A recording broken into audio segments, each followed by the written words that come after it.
आपके साथ अंजलि रजावत। नमस्कार, बहुत स्वागत है आपका। मैं हूं आपके साथ मृदुल शर्मा। नमस्कार, मैं हूं आपके साथ प्रियंका शर्मा। सुबह के 10 बज चुके हैं। रिपब्लिक भारत में आप सभी का बहुत स्वागत है और इस बुलेटिन में हर खबर आप तक पहुंचेगी ग्राउंड जीरो से। पहली खबर के लिए हम सीधा चलते हैं हमारे सहयोगी विवेक शुक्ला की तरफ। विवेक, आपके पास क्या बड़ी खबर है?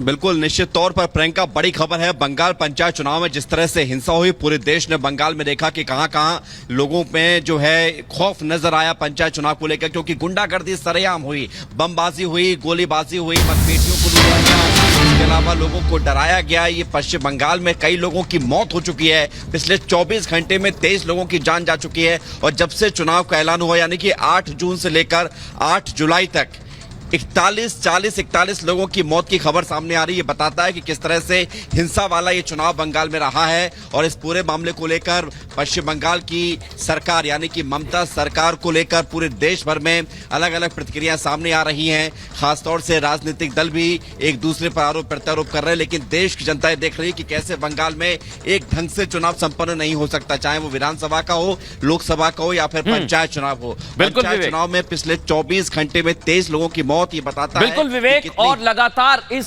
हिंसा को लेकर भी जांच पड़ताल तो की जा रही है। इधर बड़ी खबर आपको बता दें, इस पर रिपोर्ट मांगी गई है। बंगाल में जो हिंसा चल रही है उस पर रिपोर्ट मांगी गई है। आपको जानकारी दे दें, गृह मंत्रालय की तरफ से गृह मंत्री अमित शाह ने रिपोर्ट मांगी है। और बंगाल में जो हिंसा चल रही है, बंगाल बीजेपी के अध्यक्ष से भी बात की गई है, कार्यकर्ताओं से बात की गई है।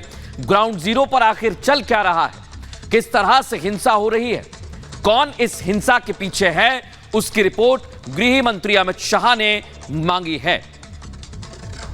और विवेक, हमारे सहयोगी लगातार हमारे साथ जुड़े हुए हैं। विवेक, लेकिन सोचने वाली बात है, देखिए गृह मंत्रालय ने तो रिपोर्ट मांगी है राज्य सरकार से, लेकिन हर राज्य में चुनाव होते हैं, लेकिन किसी भी राज्य में इस तरह से हिंसा की तस्वीरें चुनाव के वक्त के सामने नहीं आती हैं।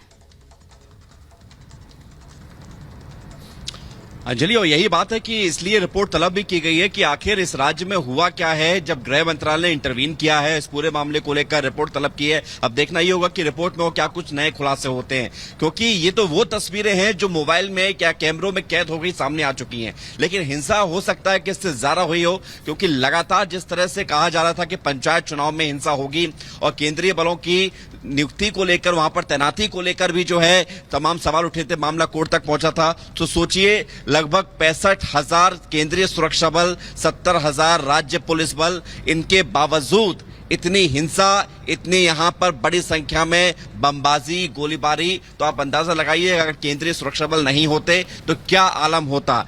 73,000 सीटों के लिए जो मतदान हुआ कल, वो मतदान का प्रतिशत तो 60 से ज्यादा है, लेकिन यहां पर देखा यह जाए कि लोगों की मौत भी ज्यादा हुई है और हिंसा बहुत जबरदस्त हुई है। बिल्कुल विवेक, और हिंसा बहुत जबरदस्त हुई है, इस पर तमाम तरह के सवाल खड़े हो रहे हैं। लेकिन इस बीच एक और बड़ी खबर अपने दर्शकों को बता दें। एसडीएम ज्योति मौर्य की खबरें इन दिनों लगातार सुर्खियां बटोर रही है। और वहीं ज्योति मौर्य के ससुर का कहना है कि